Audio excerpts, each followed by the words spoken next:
Perhatian, bagi warga MIPA yang butuh tontonan bermanfaat, mari merapat. Yeay, karena sebentar lagi akan mulai talk show bermanfaat yang dipandu oleh aku dan juga teman aku. Halo, aku Edo. Yeay. Hari ini kita mau ngapain sih, Dok? Masa nggak tahu sih, Vi, kita mau ngapain? Jadi hari ini tuh kita mau ngobrol-ngobrol seru gitu, Vi. Um, Ngobrol seru yang mana tuh? Yang seru bermanfaat itu bukan sih? Betul banget. Hmm, tapi ngobrolnya tuh yang tentang apa tuh, Dok, kalau boleh tahu, Dok? Jadi kita bakal ngobrol tentang internship, student exchange, sama study independent gitu, Vi. Wah, keren banget ya pastinya. Penonton-penonton ini udah excited banget nih, Dok. Soalnya ya, Dok, dari judulnya aja How to Get Intern, Student Exchange, and Study Independent, yang dimana kita tahu banget nih lagi gencar-gencarnya diomongin sama mahasiswa-mahasiswa. Bener banget, Vi. Tapi pastinya pada acara kita kali ini kita nggak bakal berdua aja dong, Vi. Karena kita bakal ditemani sama teman-teman MIPA yang keren-keren banget tentunya.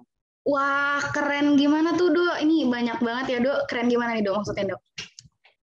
Oke, daripada aku harus jelasin lagi, gimana kalau kita langsung kenalan aja kali ya, Vi? Pasti teman-teman dan penonton-penonton ini udah pada kepo sama muka teman-teman MIPA kita yang keren-keren ini.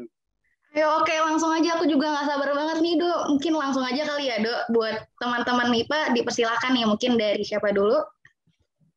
Kenalin, aku Izul dari Statistika 2019. Sekarang aku lagi ada internship di Kampuspedia untuk Creative Design, Illustration, and Videography. Salam kenal. Halo, Izu. Halo, salam kenal Ijo.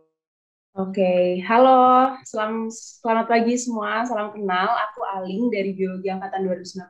Saat ini aku lagi intern di Latih ID Project Management sama di Curriculum Development di Kampuspedia. Salam kenal semuanya. Halo, Aling. Halo, salam kenal, Ling. Oke, sebelumnya kenalin dulu, aku Dimas Farhanugraha, boleh dipanggil Dimas. Aku dari Statistika 2019 dan saat ini lagi mengikuti program studi independen dari Kampus Merdeka di campaign.com. Salam kenal semuanya. Halo, selamat kenal Dimas. Halo Dimas. Halo, selamat pagi teman-teman. Kenalin, nama aku Raka Ihsan Widianto, aku dari Prodi Kimia Angkatan 2018. Alhamdulillah, sekarang aku sebagai salah satu awardee dan insya Allah akan berangkat ke Ruden University di Rusia untuk mengikuti program Beasiswa Mobilitas Internasional Mahasiswa Indonesia 2021. Salam kenal semua. Halo, salam kenal Kak Raka. Oke, perkenalkan nama aku Daniel, aku dari Statistika 2018 dan saat ini aku sedang mengikuti student exchange di Sapienza University of Rome di Italia. Salam kenal semuanya. Halo Kak Deni, salam kenal. Halo, salam kenal Kak Daniel. Mungkin tadi kan teman-teman udah ngasih tahu ya dari mana aja nih udah intern di mana, terus juga student exchange di mana. Cuman mungkin Ayu bisa dijelaskan kembali. Makasih Vi atas kesempatannya. Halo teman-teman semua, kenalin aku Ayu dari Statistika 2019 dan aku punya pengalaman intern di salah satu startup di sebagai data analis di ruang HR. Salam kenal semuanya. Halo Ayu, salam kenal. Wah, ternyata keren-keren banget ya, Vi, teman-teman kita ini serta pengalaman-pengalaman yang dimiliki oleh mereka. Iya Dok, keren-keren banget. Apalagi kan Dok, di masa pandemi gini, orang-orang tuh lagi pada rebahan, terus juga nonton drakor. Cuma teman-teman kita yang hadir di sini pada produktif banget nih buat nambah pengalaman yang bermanfaat, Dok. Setuju banget sih, Vi. Pastinya acara kita kali ini kalau nambah insight baru buat teman-teman penonton semua.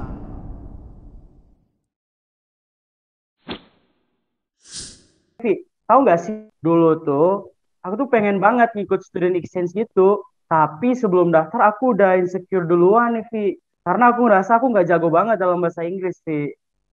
Aduh, insecure gimana Dok? Kok bisa insecure sih Dok? Kayak cewek-cewek aja insecure. Cuma ini sih Dok, kalau setahu aku ya Dok, student exchange itu nggak harus jago bahasa Inggrisnya deh. Cuma daripada so tahu ya kesannya, mungkin kita langsung tanya aja nih. Kalau menurut Kak Raka dan Kak Daniel, dari skala 1 sampai 10, seberapa penting sih bahasa Inggris dalam program student exchange dan kenapa tuh kalau boleh tahu? Kalau skala ya, aku bisa bilang tergantung kebutuhan, istilahnya kebutuhan praktek untuk bahasa Inggris. Kan kita tahu juga ya, dalam bahasa Inggris biasanya kalau misalnya tes itu ada speaking, writing, listening, maupun reading. Nah, lagi-lagi itu tergantung semua aspeknya gitu.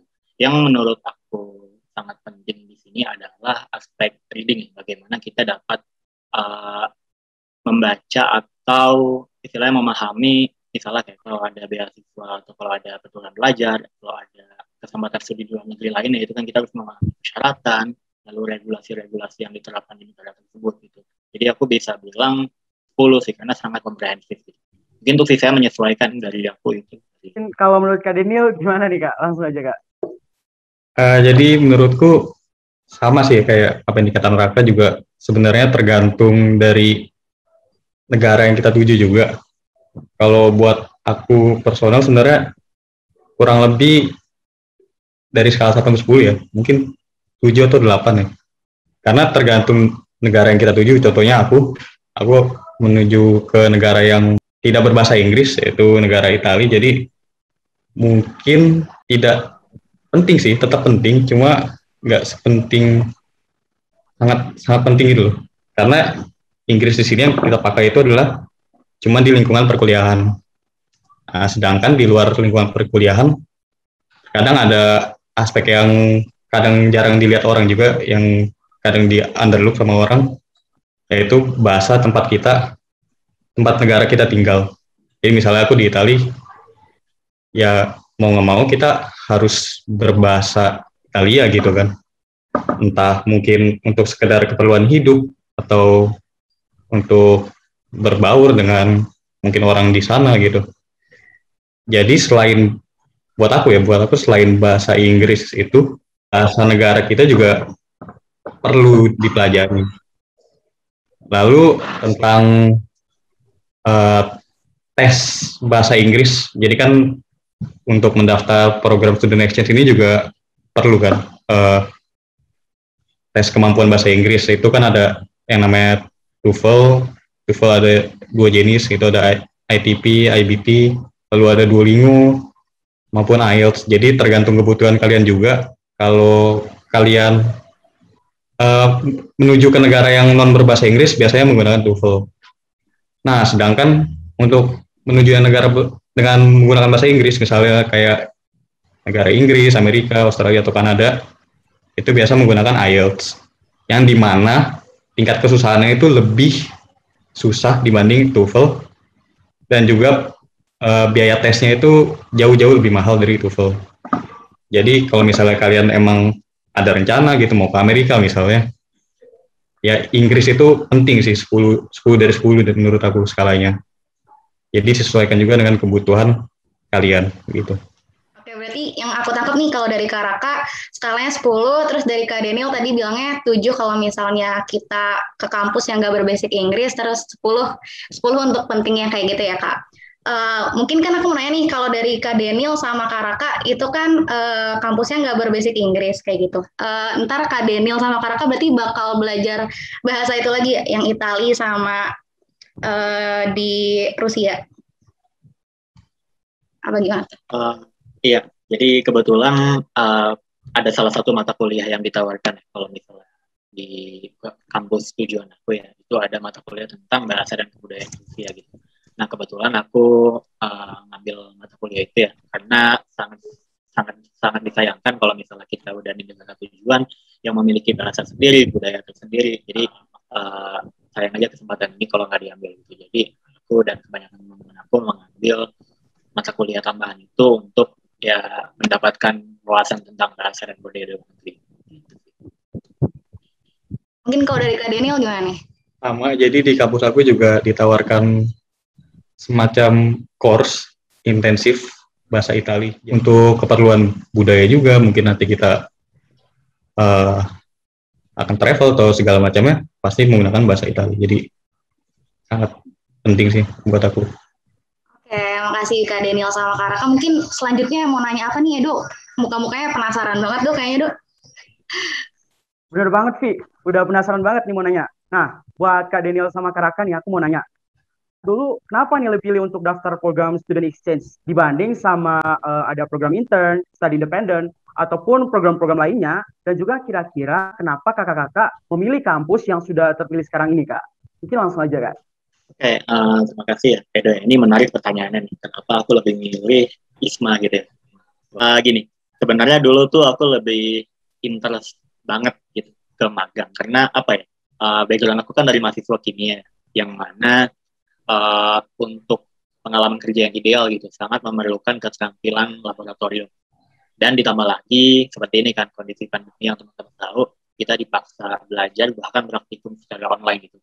Nah, di masa transisi semester 6 ke 7 kemarin, aku sangat impulsif sebenarnya mencari info magang sampai ke kepala jurusan, sampai uh, aku menunggu-nunggu program Merdeka yang ternyata dibukanya setelah ISMA ini gitu. Nah, uh, jadi di situ posisi aku lagi nunggu lumayan lama gitu dan mencari info yang apa namanya ada untuk magang gitu. Tapi pada akhirnya aku menemukan informasi tentang si ISMA ini gitu, program tukaran belajar gitu. Dan ketika aku lihat negara-negaranya, terus fasilitas yang ditawarkan, terus ditambah lagi batasan minimal semester ya, yang mana semester 7 ini yang sekarang aku tempuh merupakan semester terakhir gitu untuk pendaftaran.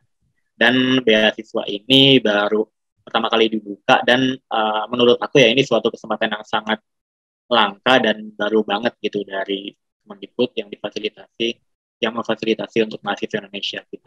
Jadi aku langsung banting setir, aku langsung konsultasi ke dosen, nanya-nanya pengalaman ke teman-teman mungkin yang udah lebih jago Englishnya untuk mempersiapkan daftar ISMA ini. Dan alhamdulillah bisa lolos jadi awardee. Terus untuk pertanyaan kedua ya, kenapa aku milih Rusia sebagai negara tujuan? Mungkin salah satu background-nya adalah budaya yang menarik ya. Mungkin teman-teman yang suka baca sejarah di sini tahu untuk Rusia itu merupakan salah satu negara yang apa ya istilahnya pemenang lah di Perang Dunia atau memiliki sejarah latar belakang yang unik gitu dengan Sovietnya dan dengan kekaisarannya. Dan di situ tentunya banyak informasi atau peninggalan kebudayaan yang bisa dieksplor lah. Jadi nggak cuma belajar di kampus, sehingga nanti aku harapannya ketika sampai di Rusia aku bisa eksplor dan mengambil wawasan tentang kebudayaan di negara itu. Seperti itu. Kalau Daniel nih gimana nih di Italia kan di ibu kota juga di Roma ya? Oke. Jadi sebelumnya kenapa aku pilih student exchange ketimbang mungkin program kampus merdeka yang lain seperti magang atau studi independen? Karena pertama, aku lihat ini sebuah opportunity yang mungkin nggak bakal aku dapetin lagi di masa sarjana. Jadi ini benar-benar last chance buat aku untuk ikut student exchange seperti ini, dan aku lihat programnya juga sangat menarik. Jadi aku memberanikan diri untuk mencoba dan puji Tuhan waktu itu dapat gitu. Lalu juga selain itu, karena aku juga sendiri pengen banget sebenarnya mencoba kuliah di luar negeri. Jadi selama ini aku juga berandai-andai gitu, gimana sih rasanya kuliah di luar negeri. Dan aku juga sebelumnya juga ada rencana gitu, misalnya kalau mau aku lanjut S2, pengennya ke luar negeri gitu, sekalian mencoba hal yang baru. Lalu kenapa aku pilih kampus ini, Sapienza? Pertama aku mencari kota yang aku suka dulu ya. Jadi aku cari-cari. Waktu itu sih aku sebenarnya emang pengen ke Eropa, dan juga dalam pikiran aku coba mencari negara yang non bahasa Inggris. Jadi aku pikir sekalian belajar bahasa baru, budaya baru gitu. Dan akhirnya dapatlah. Aku pikir, wah ini Roma. Roma itu menurut aku kotanya itu sangat bagus gitu, dengan style-style yang tua seperti kota zaman dulu. Dan juga menurut aku Italia itu negaranya cukup bagus lah, dan juga mungkin teman-teman juga sangat familiar gitu dengan makanan-makanannya atau budayanya yang lain. Jadi aku rasa aku nggak bakal nggak cocok gitu, nggak bakal terlalu culture shock dengan budaya yang ada di Italia. Oke, terima kasih. Dari jawaban yang aku tangkap dari Karaka sama Kak Daniel ini, kenapa memilih student exchange? Karena ingin memanfaatkan kesempatan, benar-benar memanfaatkan kesempatan yang telah diberikan oleh pemerintah, yaitu melalui program Kampus Merdeka ini ya, Vi. Dan juga kenapa kakak-kakak ini memilih negara tersebut, dari jawaban Kak Daniel dan Kak Raka ini hampir sama, yaitu sama-sama karena latar belakang budaya mereka yang unik, serta karena suasana mereka yang kelihatannya cukup nyaman dan cocok bagi Kak Daniel dan juga Kak Raka ini. Oke, mungkin dari Via, kelihatannya masih ada yang mau ditanyain lagi nih, Vi. Kelihatan penasaran banget. Langsung aja, Vi. Mau dong, aku mau nanya nih. Aku mau nanya ini nih, Kak. Boleh nggak sih, Kak, diceritain nih proses pendaftarannya itu kayak apa aja, terus yang harus disiapin tuh apa aja. Terus sama mau nanya nih, Kak, selama program student exchange itu, biaya yang dikeluarkan itu full self atau half funded atau full funded, biar penonton kita nih udah mulai siap-siap nih kalau misalnya tahun depan mau mengikuti jejak Kak Raka sama Kak Daniel. Mungkin gimana nih, Kak? Oke, jadi untuk persyaratan dulu ya. Untuk persyaratan umum yang kalian teman-teman harus tempuh jika ingin registrasi untuk program ISMA ini, pertama IPK ya. Jadi IPK teman-teman itu seminimal-minimalnya 3,0 ya di semester kalian untuk mendaftar. Lalu direkomendasikan oleh kampus asal, direkomendasikan oleh UB, entah itu melalui International Office, dekan, rektor, dan lain-lain. Pokoknya ada surat rekomendasinya begitu. Terus semesternya semester 4 sampai semester 7 nih teman-teman. Jadi bagi teman-teman tingkat 2 dan tingkat 3 itu bisa dipersilakan untuk mendaftar gitu. Lalu yang terakhir ada tes bahasa Inggris, entah itu TOEFL, IELTS, atau Duolingo ya, tadi sudah dijelaskan oleh Daniel, yang mana nilai minimumnya itu lagi-lagi tergantung negara tujuannya. Kayak misalnya aku di Ruden University, Rusia, itu membolehkan tes Duolingo gitu. Jadi tes Duolingo ini adalah tes yang paling ini ya, yang paling murah dan yang paling simple. Mungkin kalau teman-teman pernah dengar TOEFL di UB gitu, yang merupakan syarat kelulusan teman-teman nantinya jika ingin yudisium, itu kurang lebih sistemnya seperti itu. Tapi ada juga kampus yang hanya membolehkan TOEFL atau IELTS. Kayak misalnya university yang di United Kingdom, itu rata-rata tidak memberikan akses untuk Duolingo. Lalu ada lagi yang penting di kolom registrasi, yaitu persiapan esai. Jadi kemarin untuk ISMA 2021 ini kita diminta untuk menyusun esai ya. Ada 4 topik kalau nggak salah, masing-masing topik minimal 200 kata dalam bahasa Inggris seperti itu. Kurang lebih esainya itu tentang kontribusi yang akan diberikan di Indonesia, terus kalian mau ngapain aja sih di negara tujuan, terus kenapa kalian daftar student exchange, ya motivasi dan latar belakang, lalu kegiatan apa aja sih yang nantinya akan kalian lakukan di negara tujuan selain belajar. Jadi kurang lebih poin-poin esainya itu tentang motivasi, adaptasi, dan kontribusi yang gitu. Nah, setelah kita lolos seleksi administrasi, nantinya akan ada tes lanjutan, yaitu wawancara. Wawancara ini dilakukan full English gitu dengan waktu 15 menit atau kemarin. Nanti esai teman-teman akan ditanyakan kembali dan mungkin akan sedikit bertanya tentang background kalian. Kalau misalnya mengikuti organisasi atau mengikuti kegiatan lain di luar kampus, itu nanti akan ditanya juga. Mungkin itu untuk persiapan. Nanti silahkan Daniel kalau untuk tentang persiapan juga, kalau belum jelasin, dan tentang biaya. Oke, jadi sekarang buat masalah pendanaan ya. Jadi buat teman-teman yang khawatir kalau misalnya kuliah ke luar negeri itu mahal atau apa, jangan khawatir, karena untuk program ini, program ISMA ini fully funded. Jadi benar-benar fully funded, semuanya dibiayai oleh pemerintah. Jadi yang membacking untuk program ini adalah lembaga pengelola dana pendidikan atau LPDP yang biasa kita sebut. Jadi semua aspek beasiswa itu akan di-cover oleh LPDP ini. Jadi jangan khawatir untuk mengeluarkan biaya gitu. Tapi ada satu hal yang perlu diperhatikan. Jadi ada beberapa aspek yang, kalau pengalamanku ya, ada beberapa aspek yang kita itu harus mengeluarkan uang kita dulu gitu. Jadi ya sistemnya itu reimburse. Jadi misalnya waktu itu aku mengurus visa atau waktu itu membeli asuransi kesehatan, itu menggunakan uangku sendiri dulu gitu. Tapi jangan khawatir kalau misalnya emang tidak mampu gitu, maksudnya masih keberatan untuk untuk mengurus dana seperti ini. Jangan khawatir juga, ada universitas kita yang siap membantu, jadi dari UB juga ada sedikit-sedikit membantu. Mungkin kita bisa minta dana untuk visa atau asuransi dan semacamnya. Lalu juga untuk syarat untuk ikut beasiswa ini juga adalah kita sebagai mahasiswa aktif di kampus kita, yang berarti kita harus membayar UKT di universitas kita masing-masing. Tapi waktu itu untuk awardis, untuk para awardis dari MIPA sendiri itu dibantu oleh pihak dekanat.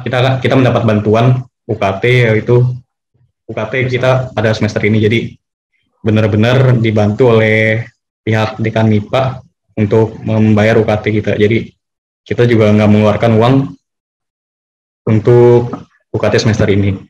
Jadi semua aspek kayak visa, asuransi, atau biaya kehidupan, bahkan di samping itu, menurutku ya, aku juga belum menjalani, tapi kelihatannya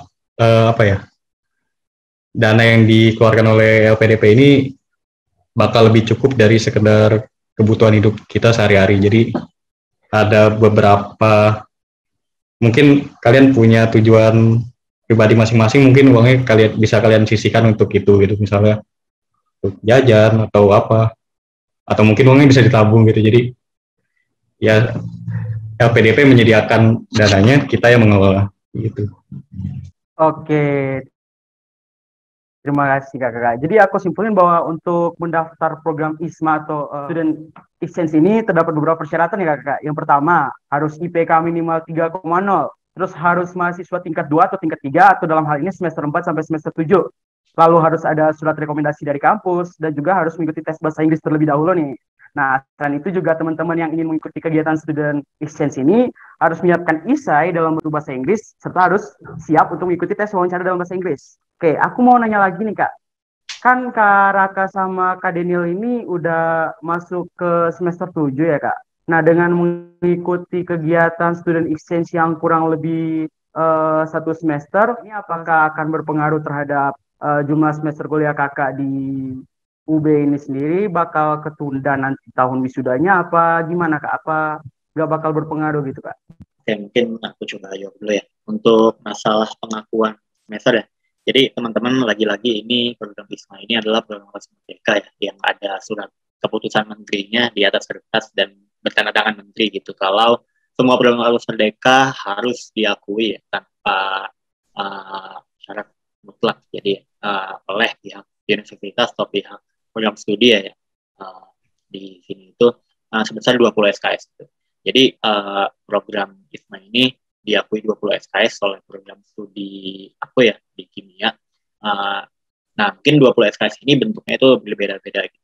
Ada yang misalnya 20 SKS langsung di satu mata semester, atau nanti akan dilampirkan di SKPI, surat keterangan pengantar ijazah, atau ada juga yang dikonversi ke mata kuliah asal di universitas di UB dalam hal ini gitu. Nah, kalau kebetulan aku di jurusan kimia sendiri, sistemnya langsung 20 SKS di semester ini gitu. Jadi Oke, terima kasih Kak Raka. Buat Kak Daniel sama atau beda Kak kira-kira? Dari aku sendiri nggak ketunda ya, jadi memang sudah juga sudah disediakan oleh jurusan aku, statistika. Jadi mata kuliah yang aku ambil di Universitas Sapienza yang di luar sana itu dibuatkan kode baru. Jadi sistemnya itu membuat mata kuliah baru pada SIAM, pada KRS. Jadi kita bisa ngambil pada saat KRS. Lalu sehingga SKS yang aku ambil di sana juga bisa langsung masuk ke SIAM aku di UB. Lalu mungkin kalau ditanya masalah ketunda atau enggak, tergantung ya. Kalian itu sedang dalam semester berapa, masih ada tanggungan matkul apa, nah itu berpengaruh.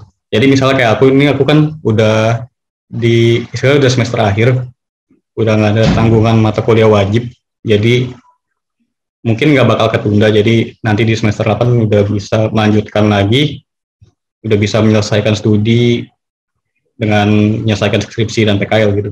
Oke, baik. Terima kasih jawaban dari Kak Raka dan Kak Daniel. Ternyata buat mengikuti student exchange ini teman-teman nggak perlu takut ya. Buat kalau misalkan nanti teman-teman wisudanya bakal lebih lama, ternyata enggak gitu. Jadi buat penonton jangan takut kalau mau ikut student exchange, berani aja coba-coba buat mengikuti program ini. Oke. Mungkin dari Via, dari tadi udah nungguin banget nih. Kayaknya ada sesuatu yang ingin ditanyakan kepada Kak Raka dan Kak Daniel ini. Langsung aja, Vi. Betul banget nih, Dok. Tadi kan Kak Raka bilang mengenai esai, ntar bakal berkontribusi apa ke negara yang ke sana, mungkin ke sananya bakal berkontribusi seperti apa. Aku mau nanya nih kayak gini, nanti kalau misalnya Kak Daniel sama Kak Raka udah sampai di Italia sama Rusia, program sama kegiatan apa aja nih Kak yang bakal Kak Raka jalanin? Terus, Oke, jadi sebenarnya aku juga belum dapat gambaran secara full ya, bakal aku melakukan apa aja di sana. Tapi yang jelas aku pasti kuliah kan. Samping itu mungkin akan lebih banyak melakukan pengenalan budaya. Nah ini salah satu yang ditekankan dari ISMA, yaitu kita melakukan pengenalan budaya. Tapi sebenarnya aku juga belum tahu bentuknya seperti apa nantinya. Mungkin pas aku udah nyampe di negara tujuannya, mungkin aku baru tahu. Dan ISMA mungkin baru akan memberikan semacam tugas gitu untuk kita masing-masing para wordies. Mungkin kalau Raka? Oke, kalau misalnya ditanya kegiatan ya yang jelas perkuliahan, karena ini kan judulnya perkuliahan belajar gitu.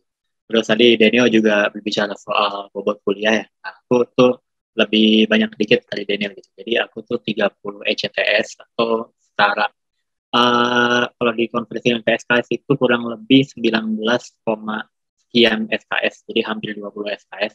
Jadi mungkin akan sedikit lebih sibuk dan lebih banyak jadwal perkuliahannya, tetapi kalau misalnya untuk waktu senggang ya, aku pribadi sih aku harap akan ada dan banyak gitu, karena betul tadi seperti Daniel bilang, karena program BISMA ini menekankan pada mobilitas ya, bukan hanya belajar. Kalau misalnya hanya belajar itu ada di program Kampus Merdeka juga namanya ICT International Credit Transfer. Jadi itu sekedar transfer kredit, kita belajar online aja sebenarnya bisa. Tapi ISMA ini penekanannya kepada mobilitas gitu. Jadi sekali kita belajar akademik, kita juga harus ada aspek non akademik gitu. Jadi belajar kebudayaan, bagaimana kita menjadi duta Indonesia di negara tujuan. Kita mengenalkan budaya Indonesia, kita mengenalkan kampus asal kita mengenalkan kota asal kita, kota Malang ini ke teman-teman kita nanti di Italia atau di Rusia. Oke, terima kasih nih jawaban dari Kak Raka sama Kak Daniel. Yang aku tangkap di sini ternyata Kak Raka dan Kak Daniel ini mengikuti kegiatan ini bukan hanya untuk menimba ilmu yang tidak ada di Indonesia, tapi juga sebagai representasi dari Indonesia itu sendiri. Oke, kalau gitu tadi kita udah membahas seputar student exchange nih penonton. Jadi bagi teman-teman penonton kita nih jangan takut dulu, karena kalau teman-teman udah gak jago bahasa Inggris atau misalkan ada kendala dalam masalah dana gitu, teman-teman jangan takut dulu. Yang penting adalah teman-teman berani untuk mencoba sesuatu hal yang baru. Ya nggak, Vi? benar banget tuh. Kalau misalnya tadi ratingnya 10, mungkin kayaknya aku udah mulai siap-siap buat student exchange ke Korea nggak sih, Dok? Biar ketemu opa-opa Korea. Sama benar banget kata Edo, intinya itu jangan takut untuk mencoba.